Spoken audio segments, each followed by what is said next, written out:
శ్రీమాత్రే నమః. ఈరోజు మనము భగవంతుడికి పూజ ఎలా చేయాలి అంటే నిత్య పూజ ఎలా చేయాలి అది తెలుసుకుందామండి. అలా చేయడం వల్ల కొన్ని మార్పులు మనలో వస్తాయండి. అవి కూడా తెలుసుకుందాం ఈరోజు వీడియోలో.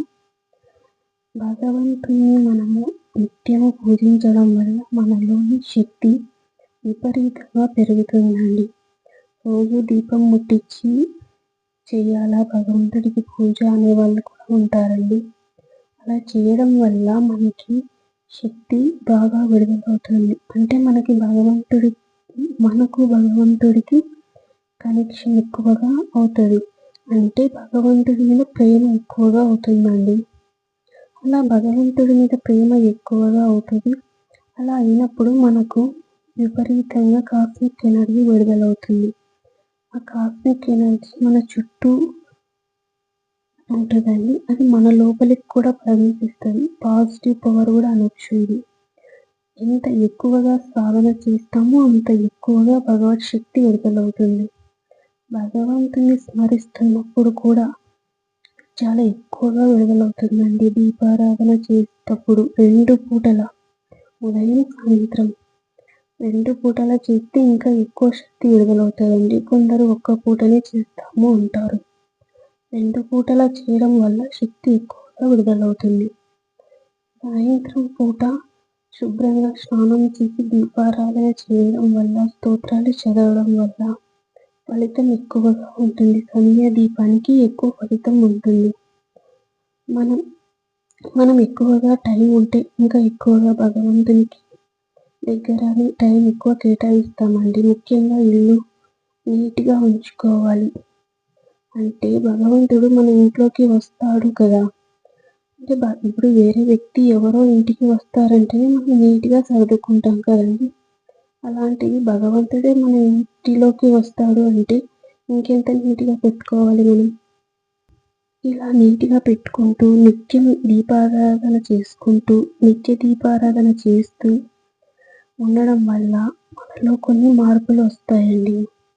అవి మనము సాత్వికంగా తయారవుతాం, నెమ్మదిగా మాట్లాడతాం, ఎక్కువగా దేనికి స్పందించము, గలగల మాట్లాడము, ఏది పడితే మాట్లాడము, ఎక్కువగా ఒంటరిగా ఉండడానికి ఎక్కువగా ఇష్టపడతాము.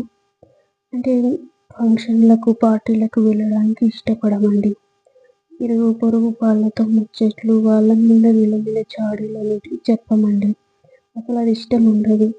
ఎక్కువగా భగవంతుని పూజ చేయడానికి ఎక్కువగా ఇష్టపడతాము. నిత్యం అమ్మతోని అంటే అమ్మవారితోనే మనం ఎక్కువగా ఉండడానికి ఇష్టపడతాము. ఖాళీ దొరికినప్పుడల్లా మనము భగవంతుడి ఆరాధన చేస్తాము. ధ్యానము, స్తోత్రము, నామస్మరణ చేయడానికి ఇష్టపడతామండి.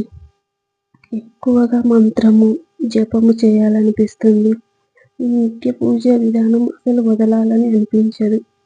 ఇలా చేస్తున్నప్పుడు భగవంతుడికి మనకి భగవంతుడే మనకి బ్రాహ్మీ ముహూర్తంలో నిద్రలేపుతాడండి. అవును, ఇది నిజం. భగవంతుడే మనకు బ్రహ్మ ముహూర్తంలో మెలకువ వచ్చేటట్లు చేస్తాడండి. ఎలా అంటే మనకు ఆ బ్రహ్మ ముహూర్తంలోనే దైవ దర్శనాలు జరుగుతాయి. అంటే కలలో మనకు దేవీ దేవతల దర్శనాలు కనిపిస్తాయి. అలా దర్శనాలు జరిగినప్పుడు మనం సడన్గా నిద్రలేస్తాము. ఆహా, భగవంతుడే మనకి దర్శనం ఇచ్చాడు అని చాలా హ్యాపీగా ఫీల్ అవుతాము. అప్పుడు ఇంకా మనకి నిద్ర రాదండి. లేచి మనం చకచకా చేసుకుంటూ పూజ చేయాలన్న ఆసక్తి ఎక్కువగా అవుతుందండి. అలా ఆ టైంలో చేసే పూజకు చాలా శక్తి ఉంటుంది. బ్రాహ్మీ ముహూర్తంలో చేసే పూజకు నార్మల్గా చేసే టైంలో చేసే పూజకు చాలా తేడా ఉంటుందండి. బ్రాహ్మీ ముహూర్తంలో చేసే పూజకు శక్తి ఎక్కువగా విడుదలవుతుంది. ఇలా శక్తి ఎక్కువగా విడుదల కావడం వల్ల మనము మన పనులు చాలా త్వరగా చేసుకోగలుగుతాము. మనకు అలసట అనేది ఉండదండి. మన పనులు కూడా చాలా సులభంగా అయిపోతూ ఉంటాయి. థ్యాంక్ యూ అండి.